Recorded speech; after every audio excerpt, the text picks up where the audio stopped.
We are Alex and Aiden, and this is our presentation on Commedia dell'arte. So Commedia dell'arte is an Italian late Renaissance comedic theater. It was very popular in the 16th century, but it continued to be popular for about 200 years and well into the 18th century. It's mostly improvised, which sets it apart from most of the theatrical modes that we've been looking at thus far. It consists of stock characters and shared plots, which act as sort of a backbone for the improvised bits between. It's largely based in physicality.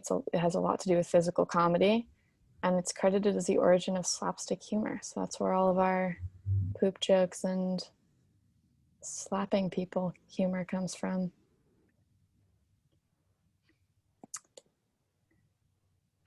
So Commedia came to be during Italy's Mannerist period, which is also known as the late Renaissance.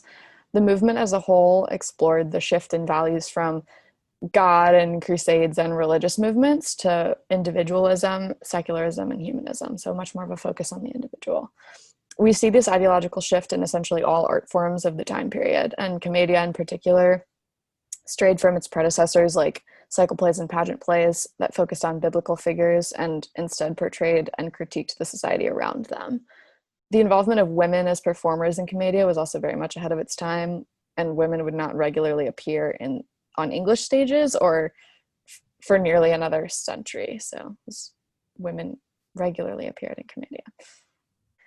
So Commedia was a popular enough art form at the time that performers were actually able to make a living by touring with their troupes. And then because of the nature of the traveling act and the fact that the shows were improvised, this led to rather bare bones sets. So they didn't have like giant set pieces or anything like that. And instead they drew the attention of the audience through their colorful and highly specific costumes and props. Also, they were traveling troupes, which means that they're performing in areas with different dialects and different languages even, but that actually didn't really affect the way that audiences understood the performance because of the focus on physical comedy. So often the spoken element had very little to add to the plot, and certain characters would even speak in gibberish, so it was very reliant on the way that the characters moved around the stage.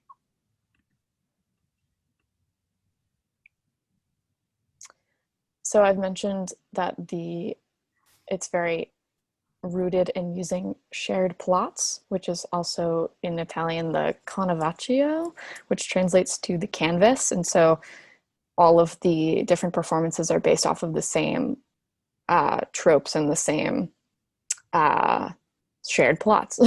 So generally the lover's goal at the end is to get married.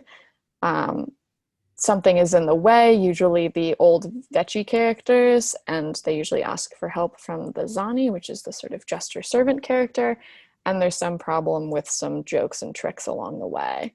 The fact that they have this very rigid structure behind the plots of the play allowed for some wild improvisations that wouldn't lead the troupe too far off base because they were all based in the same thing.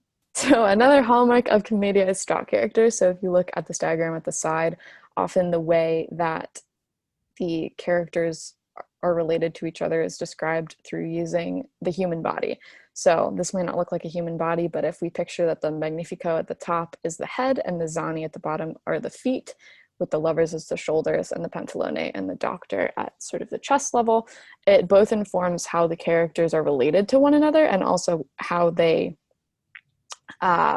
lead themselves around stage and what different physicalities they use to inform their characters. So masks played a big role in Commedia as well. These masks are specific to Commedia and each exaggerate a different facial element depending on the corresponding stock character. The innamoratis, which are the lover characters, are often the central character, and it's sort of they're the characters that things happen to them. And they were generally the only actors that were not masked. And this contrasts many of the other forms of masked theater that we've looked at this semester, particularly No, in which the scite are always masked and the secondary characters are unmasked. So unlike the scites, the innamorati are more relatable and so therefore a little bit more boring. And so their physicalities are a little less defined and therefore don't benefit from the caricaturization of the masks. Just as there are codified masks and costumes for all of these characters, they also share similar behavior. throughout all of the different plays, no matter kind of the context. Characters associated with Commedia at large, because many other stock characters stem from this, such as Arlecchino and Brigella. It is a category, and it is also the character that embodies the physical comedy and clown-like behavior that we associate with Commedia.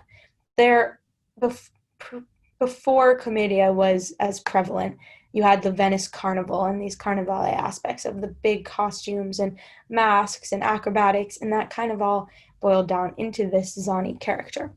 Zani as an adjective in our English language comes from this, which is just to amuse others by acting like a buffoon. And this master-servant relationship that you see with the Zani is also seen in No theater and many other forms of theater throughout the world, because it is a dynamic that playwrights like to explore, because it does embody the social reality of the time. The hierarchies in Commedia are very fixed, and the Zani can only really win against the master by cheating, but it does sometimes they will play tricks, and audiences love to watch that. So the Zani is the foolish clown, as we said, and they're part of the peasant class serving the upper classes. The mask traditionally covered the whole face, and in depending on the character had a large pointy nose or more feline features. But it was said with the pointy nose mask that the pointier and longer the nose, the more foolish the character was. And this character introduced a certain kind of humor, as Alex was saying, that was unrefined, that the theater audience maybe hadn't seen before, with the burping and farting and snoring and acrobatics and being hungry all the time and the erratic gesticulations. They were all somewhat new to the audience. But it is important to remember that during the 14th century through the 16th century in Italy, there were famines, and there were large amounts of peasants coming from towns in the mountains into cities such as Venice and other major cities in Italy. And so their depiction of them carrying food on their back and carrying their clothing on their back and always being hungry actually is somewhat historically accurate. Three of the biggest Zani characters are Pulcinella, Colombina, and Brigella, as well as Arlecchino, but we'll get to that.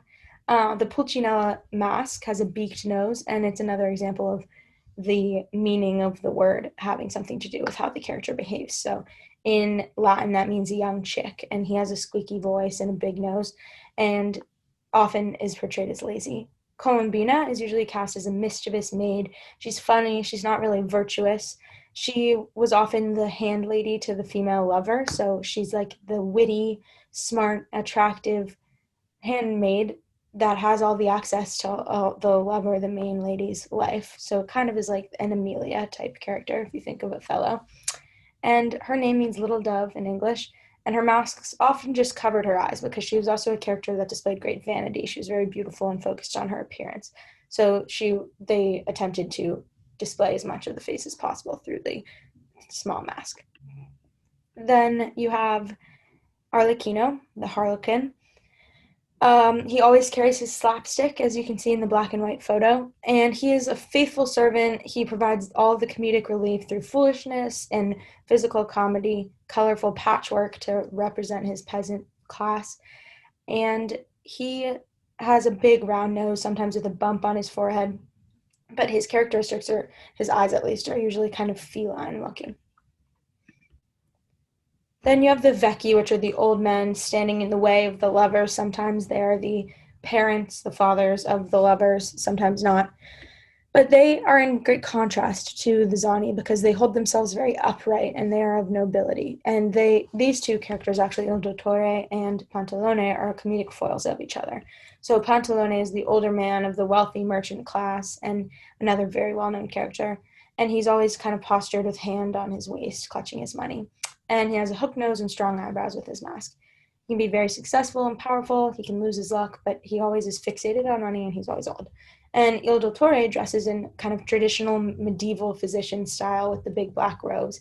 He can be a doctor or a lawyer, any profession of that class of kind of the educated elite, the erudite elite. And so you have the merchant and then the professional. So Commedia, as I was saying, came about at a time where you had completely impoverished servants and then this rising class of the educated elite. So take Il Dottore, he was actually kind of a way, in a sense, for playwrights to provide some parody on that massive class separation, as well as the idea that you had this even ever growing class of the educated, well fed, well learned people that maybe weren't always as smart as they seemed, but perhaps just had access to that privilege. And Il Dottore wears a one-third mask, and that is often to show that he has blush red cheeks because he also is often portrayed as a drinker.